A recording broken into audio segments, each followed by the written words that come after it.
Motor cycle سواروں، public transport اور good transports کے لیے سبسڈی میں 1 ماہ توسیع کا فیصلہ۔ وزیر اعظم شہباز شریف کی سفری کرایوں اور مال بردار گاڑیوں کے کرایوں میں اضافہ روکنے کی ہدایت۔ کہا عام آدمی کو ریلیف کی فراہمی اولین ترجیح ہے، کسی صورت عوام کو تنہا نہیں چھوڑا جائے گا۔ دعا گو ہیں خطے کی صورتحال میں جلد بہتری آئے تاکہ پیٹرولیم مصنوعات کی قیمتوں میں استحکام ہو۔ امریکی حملوں کا خطرہ، ایرانی قیادت متحرک۔ صدر مسعود پزشکیان اور وزیر خارجہ عباس اراغچی کا جاپانی وزیر اعظم کو ٹیلی فون۔ کہا امریکہ اپنا رویہ بدلے تو ایران دوبارہ سفارتکاری کے لیے تیار ہے۔ خلیج میں عدم استحکام امریکہ اور اسرائیل کی وجہ سے ہے۔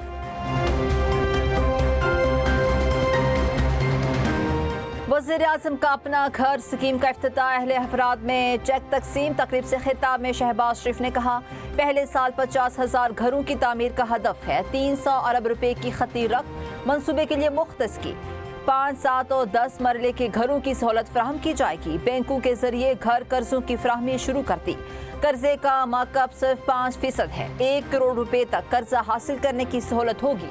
اگلے 10 سال مارکیٹ ریٹ پر ادائیگی ہوگی۔ اطلاق چاروں صوبوں گلگت بلتستان اور آزاد کشمیر میں ہوگا۔ اسکیم کے لیے زیادہ قرض فراہمی میں بازی لے جانے والے بینکوں کو ایوارڈ دیں گے۔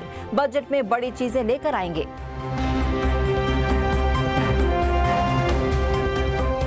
وزارت پیٹرولیم کا ملک بھر میں نئے گیس کنیکشن پر پابندی کا فیصلہ۔ پابندی گھریلو اور کمرشل صارفین دونوں پر ہوگی۔ حکومت نے چند ماہ قبل گیس کے نئے کنیکشن پر عائد پابندی ختم کی تھی۔ پابندی سے قبل گھریلو گیس کنیکشن کا ڈیمانڈ نوٹس 6,500 روپے تھا اور LNG کے تحت ڈیمانڈ نوٹس 23,500 روپے کر دیا گیا۔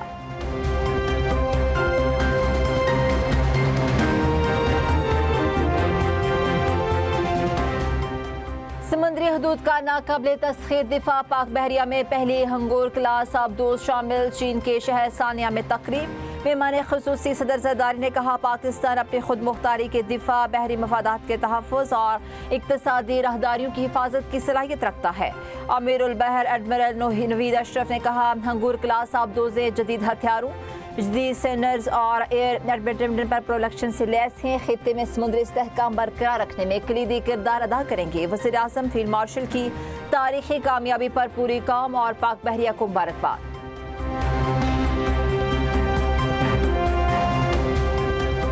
وزیر دفاع خارجہ سے وفاقی وزیر طارق فضل اور رکن قومی اسمبلی ملک محمد ابرار کی شہید اسکواڈرن لیڈر عثمان یوسف کے گھر آمد۔ مارکہ حق کے شہید کے اہل خانہ سے ملاقات، خراج عقیدت پیش کیا۔